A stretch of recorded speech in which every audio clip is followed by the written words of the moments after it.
Are we heat waving? Another hot and humid day ahead. When can we expect relief? We've got it coming up. That was very scary.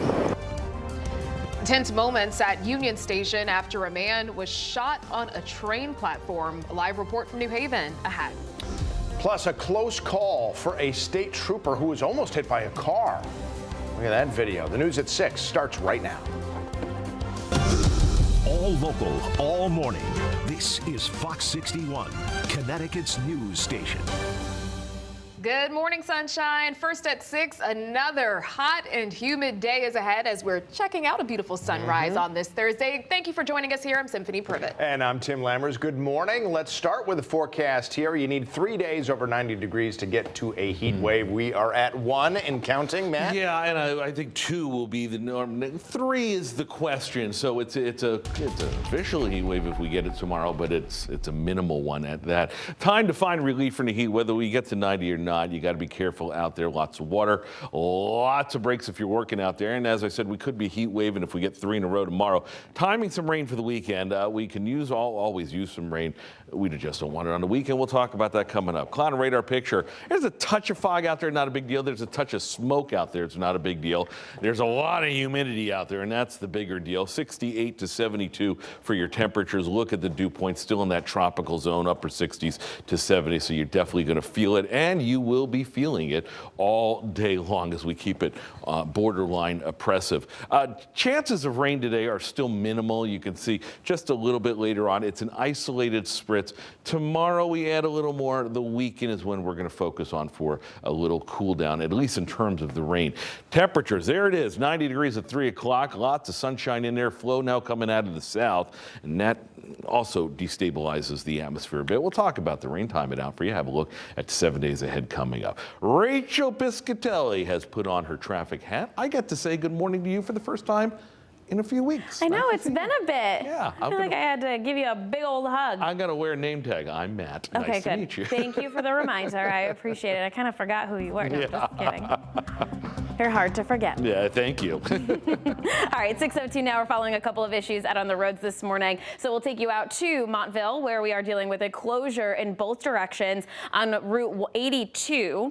This is going to be between 163, Raymond Hill Road and Caroline Road. So just be mindful of that. Both directions blocked this morning. Over in Manchester, we're following a crash. This is going to be on the on-ramp towards exit 62 on 84 westbound, just near 384 eastbound. So delays there. A 185 Simsbury Road. This is in Bloomfield. Another closure, both directions. This is due to a car versus a pole. There are wires down out on the roadways. Otherwise, on our highways, looking good. 84 east and westbound in and out of the capital city. West Haven, earlier delays have cleared for the morning, so it's smooth. New Haven to New York, 53 minutes. And in and around the capital city this morning, it's about 3 minutes from Windsor to the 84 interchange. Not looking too bad out there right now.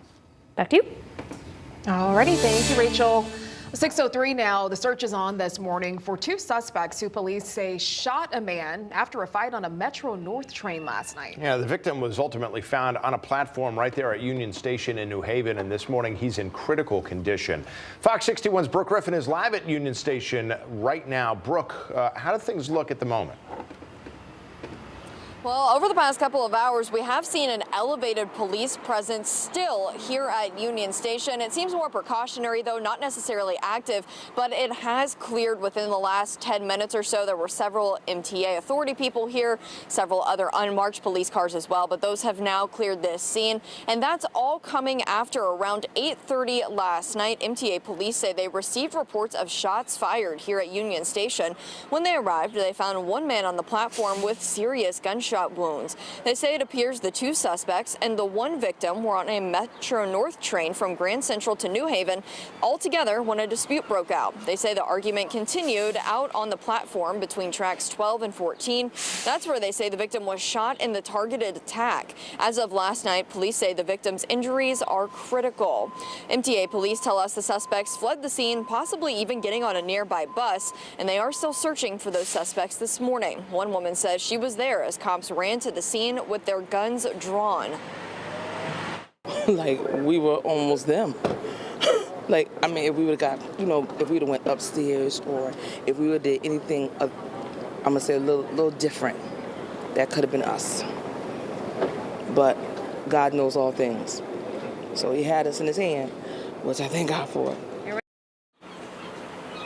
And again, this was a targeted attack, according to police. This was not something that was random. So they say the public is not in danger at this time. They say if you are out taking a train this morning or plan to take one out of New Haven or into New Haven today, you should be safe. They say the trains are also operating on their normal schedule. Live in New Haven, Brooke Griffin, Fox 61, Connecticut's news station. Okay, Brooke, thank you for that report. And at 6:05, let's stay in New Haven here, where police are expected to announce that they've made an arrest in the deaths of two people who were both shot to death back on Winthrop Avenue in April. Today's announcement is set for 11 a.m. at the New Haven Police Department. This morning, a man is in critical condition after he was shot late last night in Hartford. Police said the victim is a man in his 40s and that he was shot around 11:15 p.m. in the area of Evergreen Avenue and West Boulevard. Police have not yet said if they have any suspects. To Waterbury this morning, where a boy is recovering after getting hit by a car while on a bicycle. Police are still searching for that driver. The hit and run happened at the intersection of Long Hill Road and Oak Street Tuesday night. Police tell us the 14-year-old boy who was hit was treated at the hospital and has since been released. If you saw what happened or have any information on who that driver may be, you're urged to call Waterbury Police. Also in Waterbury, authorities are searching for whoever is responsible for shooting and killing a woman. It happened at the corner of Hillside Avenue and Kellogg Street early yesterday morning. We brought this to you as breaking news here on the Fox 61 Morning News. Well, police say they found the woman dead in the road. Just hours earlier, one neighbor said she heard nonstop fireworks in what sounded like a war zone. She blames the lack of intervention by police and the community for the victim's death. No police came, but now all these police are out here because the woman is now deceased. But what about her life? Why she didn't get this attention for her life, and now we're doing all this now? If you know anything about this shooting, you're being asked to call Waterbury Police. Well, today, the man accused of vandalizing the Black Lives Matter street painting in Hartford is scheduled to enter a plea. Scott Franklin is facing a felony hate crime charge of intimidation based on bigotry or bias, as well as 2 other misdemeanors. Police said back in June he was caught on camera painting white supremacist messages over the mural. Well, it's a scary scene in New Britain. Very slick conditions led to a very close call for one state trooper.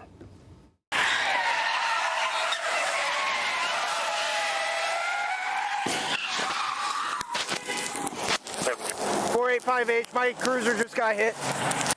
Whoa. Yeah, state police said thankfully he was on the other side there. This was on Route 72 East near exit 1B Tuesday just after 6 p.m. The driver of the car that crashed into the cruiser was cited for failure to drive in the proper lane. Happening today in New London, first responders are expected to learn more about funding for new emergency communications equipment. Senator Blumenthal's office says $2.2 million in funding will be used to replace the police department's communication system. And with the hot temperatures expected to continue through tomorrow, the state's extreme hot weather protocol is now in place. So that means cooling centers are open across the state for people who just need to get out of the heat or those who might not have air conditioning at home.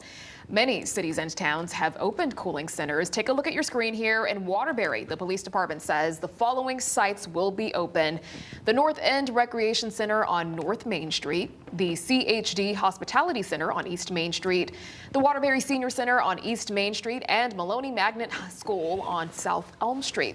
And here in the capital city, these cooling centers will be opening for residents. This includes the Albany, Barber, Campfield, Dwight Libraries, and Park Street at the Lyric Library. There will also be one at Center Church on Gold Street. Now, to find the cooling center closest to you, be sure to dial 211, or you can visit 211.org. Since the state activated its extreme hot weather protocol, agencies, towns, and cities are working together to connect people to resources through 211.